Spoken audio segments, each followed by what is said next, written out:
आइए बात करते हैं बच्चे, आज हम इनकम में। इनकम क्या होगा और इसके अंदर एक्रूड और एडवांस क्या होते हैं, या एडवांस के बगल में लिखा हुआ है अनएक्रूड। तो इनकम में क्या होता है, इनकम नॉर्मली ये समझिए कि बिजनेस के ऑपरेटिंग एक्टिविटी से जो भी प्रॉफिट जनरेट होते हैं वो आपका क्या माना जाएगा, इनकम। सर ये ऑपरेटिंग क्या हो जाती है, क्या चीज होता है, कुछ और नॉर्मल भाषा में समझाइए। आप फिलहाल के लिए आप ये समझिए नॉर्मल क्या होता है। आपको यदि बात करूं कि आपको पापा ने 100 रुपए दिए, उसमें से यानी वो मान लेते हैं कि वो आपके लिए क्या है, अर्निंग है, और उसमें से आपके 20 रुपए खर्च हो गए और उसके बाद वो पूरा का पूरा पैसा आपका ही है।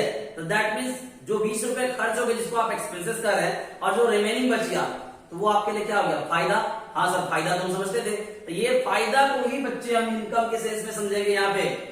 यानी अब इसको मैंने पहले लाइन में क्या बोला कि बिजनेस के ऑपरेटिंग एक्टिविटी से जो भी प्रॉफिट अर्न हुए हैं ड्यूरिंग अकाउंटिंग ईयर, यानी कि एक साल के अंदर, अकाउंटिंग ईयर के अंदर में, वो चीजें क्या होती है, हमारी इनकम होती है। दो बातें क्या निकल गया है, ऑपरेटिंग। अब ऑपरेटिंग को थोड़ा समझिए क्या होता है। ऑपरेटिंग का मतलब क्या होता है कि बिजनेस को ऑपरेट करने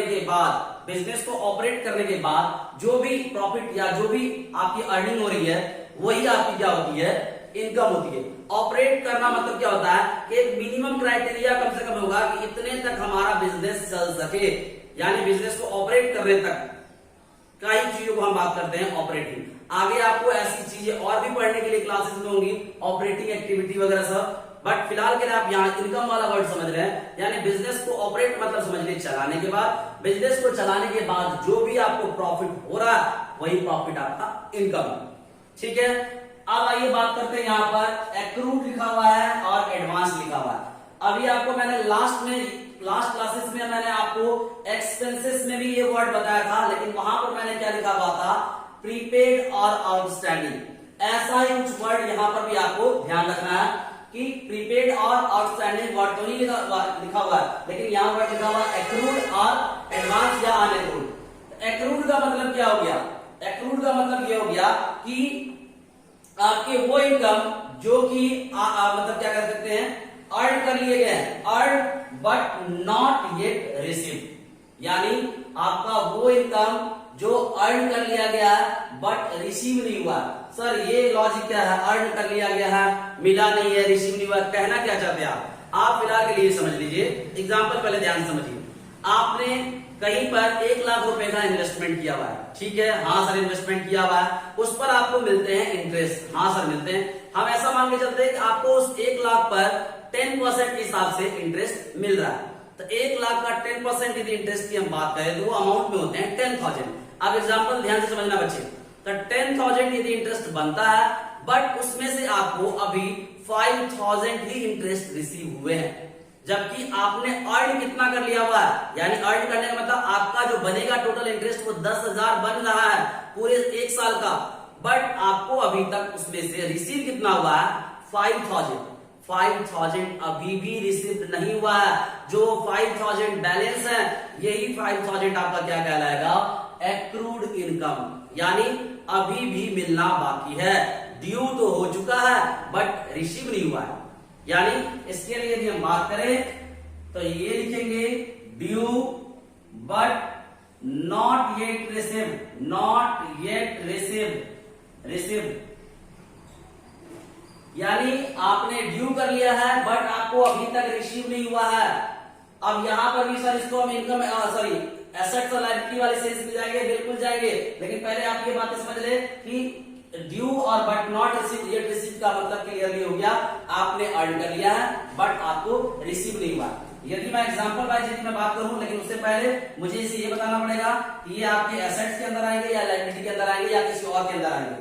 तो अब आप लॉजिकली समझ लो कि आपके टोटल इंटरेस्ट बने 10,000, आपको एक्चुअल में कितने रिसीव हो गए हैं, 5,000 यानी 5,000 अभी भी आपको मिलना बाकी है बेनिफिट। याद करो क्या बताया था, हाँ सर एसेट्स बताया था आपने, इसका मतलब सर ये हमारा एसेट्स की कैटेगरी में होगा। हाँ बच्चे ये हमारे आते हैं एसेट्स की कैटेगरी में। ये बात बड़ा इंपॉर्टेंट होता है, ये बातें आपको हमेशा याद रखना पड़ता है क्योंकि आगे आप इसी को कोरिलेट करेंगे, ठीक है। इसलिए आप ऐसे पढ़ के चलो बच्चे, ताकि आगे भी जब आपको रूल बताया जाएगा तो वहां पर आपको ये टर्म समझ में आएगा। तो एसेट्स आपका किसमें आ गया, सॉरी एक्रूड इनकम आपके किसमें आ गया, एसेट्स में आ गया। आइए पहले आप बात करते हैं एडवांस या अनएक्रूड। तो जस्ट इसका अपोजिट कर लो, यहां क्या था, due but not yet receive, तो यहां पर क्या हो जाएगा, receive but not yet due, यानी जस्ट अपोजिट करेंगे आपको समझ में आ जाएगा। तो यहां पर हम क्या लिखेंगे,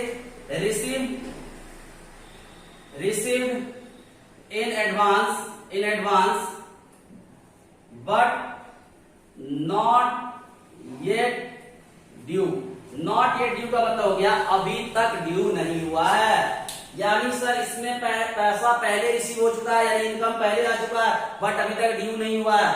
हाँ बच्चे, तो ये आपके एडवांस इनकम में आएंगे। सर अनएक्रूड का मतलब क्या हो गया, अनएक्रूड, अब एक्रूड का मतलब आप समझो क्या बताया था मैंने, अर्न कर लिया गया बट रिसीव नहीं हुआ है। अनएक्रूड जस्ट इसका अपोजिट क्या हो जाएगा, रिसीव हो चुका है बट अर्न नहीं हुआ है। तो अब इसमें सर कोई एग्जांपल बताएंगे, बिल्कुल बताएंगे। अब आप ये समझ लो कि आप फ्यूचर में कोई गुड्स सेल करने वाले हैं, किसी को, आप मिस्टर एक्स हो, आप मिस्टर वाई को कोई गुड्स जो है सेल करने वाले हो फ्यूचर में। फ्यूचर का मतलब क्या, 2 महीने बाद, बट उसके अगेंस्ट में आपको पैसे यानी अमाउंट अभी ही रिसीव हो चुके हैं, अमाउंट अभी रिसीव हो गए, इसका मतलब वो कौन सा माना जाएगा आपका इनकम, एडवांस इनकम या अनएक्रूड इनकम माना जाएगा। तो अब यहां पर आपको ये देखना है कि आपका ट्रांजैक्शन कब कंप्लीट होगा, जबकि आप कंप्लीटली सेल कर देंगे तब। बट यहां पर ऐसा कुछ नहीं हुआ है, यहां पर पहला क्या है, आपके पास अमाउंट पहले आ गया है बट आपको सेल करना अभी भी बाकी है। अब यहां पर आपने सेल करना बाकी है, मतलब ऑब्लिगेशन वाली चीजें हो रही है। हाँ सर याद आ रहा है, ऑब्लिगेशन याद करो, ऑब्लिगेशन में क्या बताया था, ऐसा ऑब्लिगेशन जिसे पे करना बाकी, बट सर यहाँ तो पे करने वाली बात ही नहीं हो रही है, यहाँ तो हमें पैसा मिल चुका है। तो आपका जिम्मेवारी क्या बनता है कि आप उसे सामान नहीं दो, नहीं सर ऐसा थोड़ी हो सकता है, आप उसे सामान देंगे, गुड्स देंगे, तो आपके ऊपर क्या आ गया, ऑब्लिगेशन जिसे पे करना, मतलब इन काइंड ऑफ गुड्स की आप बात कर सकते हैं, उसे आप गुड्स के टर्म में देना बाकी है, तो वो चीजें आपका क्या कहलाएगा बच्चे, हाँ सर याद आ गया, ये क्या होगा, हमारा लायबिलिटी हो गया। आप ऑटोमेटिकली समझ जाएंगे, जिसने मेरी एसेट्स और लायबिलिटी वाली वीडियो देखी होगी उसे ये बात पता होगा कि एसेट्स में और लायबिलिटी मैंने पूरा क्लैरिफिकेशन एकदम डीपली बताया हुआ है। बच्चे यदि आपको नहीं एसेट्स और लायबिलिटी का मतलब थोड़ा पता लग रहा है तो हमारे प्रीवियस वीडियो में जाकर के इन चीजों को चेक करें, और एसेट्स और लायबिलिटी का मैंने पूरा क्लियरली मतलब बताया हुआ है। तो लायबिलिटी क्यों हुआ, ये लॉजिक आपको समझ में आ रहा होगा कि लायबिलिटी का जैसे मैंने डेफिनेशन बताया था वैसे ही मैं कोरिलेट कर रहा हूं, एसेट्स का जैसे मैंने डेफिनेशन बताया था ऐसे ही मैं कोरिलेट कर रहा हूं, इसलिए आपको ये बातें पहले समझना पड़ेगा एसेट्स और लायबिलिटी में। तो आप बच्चे पीछे वीडियो में जाकर के एसेट्स और लायबिलिटी के बारे में अच्छे से देख सकते हैं। तो ये बात पता लग गया, एडवांस में क्या हो जाएगा, ये लायबिलिटी, और एक्रूड में क्या हो गया, ये एसेट्स। सर ये बात तो समझ में आ गया, कोई एग्जांपल बता दीजिए। मैंने एग्जांपल में क्या आपको लिखा, आपको ओरली बताया हुआ है कि यहां पर आपका जो भी इंटरेस्ट वाला जो अमाउंट बताया था, जो आपको एज ए इनकम के रूप में रिसीव होना बाकी है, वही आपका क्या कहलाएगा, एक्रूड। और यहां पर मैंने आपको क्या बताया, सेल ऑफ गुड्स वाला बताया कि यानी आपने यहां पर एडवांस में अमाउंट रिसीव कर लिए हैं, किसके लिए, सेल के लिए। तो इसको आप लिख सकते हैं अमाउंट रिसीव फॉर, यानी इसके एग्जांपल की बात करें, amount receive in advance for future cell. बस आपको याद रखना है बच्चे, बाकी आपको डेफिनेशन ही क्लियर कर देगा कि डेफिनेशन वाइज आपका क्या है कि जो आपके यहां पर ड्यू हुए नहीं है, अमाउंट पहले रिसीव हो गए, ये आपका क्या हो गया, एडवांस या अनएक्रूड। यहां पर क्या था, आपके ड्यू हो चुके हैं बट रिसीव नहीं हुए। सर यहां पे एग्जांपल लिख दो, आप बिल्कुल लिख देते हैं। यहां पर यदि आप बात करते हैं तो आप लिख लीजिए कोई भी कि एक्रूड इंटरेस्ट, नॉर्मली एग्जांपल आप याद रखें, एक्रूड इंटरेस्ट का मतलब वो इंटरेस्ट जो अभी आपको रिसीव नहीं हुआ है, रिसीव होने वाला है। तो ये आपका ड्यू हो चुका है बट रिसीव नहीं हुआ है, वो होगा आपका एक्रूड में आएगा। यहां पर एडवांस में रिसीव हो गई है बट अभी तक जो आपने इसे ड्यू नहीं करा तो वो आपके एडवांस में कवर हो जाएंगे। तो ये आपका इनकम के एक्रूड और अनएक्रूड वाली बातें हो गई। आपको बच्चे एक इंपॉर्टेंट चीज हमेशा याद रखना, जो मैंने यहाँ से ब्लैक सर्कल में लिखा हुआ है। ये चीजें आपको जरूर याद रखना है क्योंकि आगे आपको इसकी सबसे ज्यादा जरूरत पड़ने वाली है। बाकी चीजें क्या होती है बच्चे, डेफिनेशन कोई रट्टाफिकेशन नहीं है, सेंस समझिए, बट मेन चीज क्या होती है, एसेट्स है या लायबिलिटी है, क्योंकि आगे आपको ये चीजों की जरूरत पड़ने वाली है। जब आगे आप रूल्स वगैरह पढ़ेंगे तो वहां पर ये एसेट्स है, लायबिलिटी है, ये चीज आपको कंफ्यूजन करेगा। इसलिए मैं अभी के अभी ये बातें आपको समझाते चल रहा हूँ कि ये एसेट्स है और ये लायबिलिटी है। क्यों है ये बातें आपको बिल्कुल क्लियर होगी। सर एसेट्स और लायबिलिटी यदि है तो अब आपको मैंने पहले ही बताया, एसेट्स और लायबिलिटी यदि आपको थोड़ी दिक्कत है तो आप प्रीवियस वीडियो में जाकर के चेक कर सकते हैं एसेट्स और लायबिलिटी के बारे में। आई होप आपको ये इनकम वाली बातें क्लियर हो गई होगी। एक्रूड और अनएक्रूड, अनएक्रूड को हम क्या बोलेंगे यहाँ पर, एडवांस और इनकम में।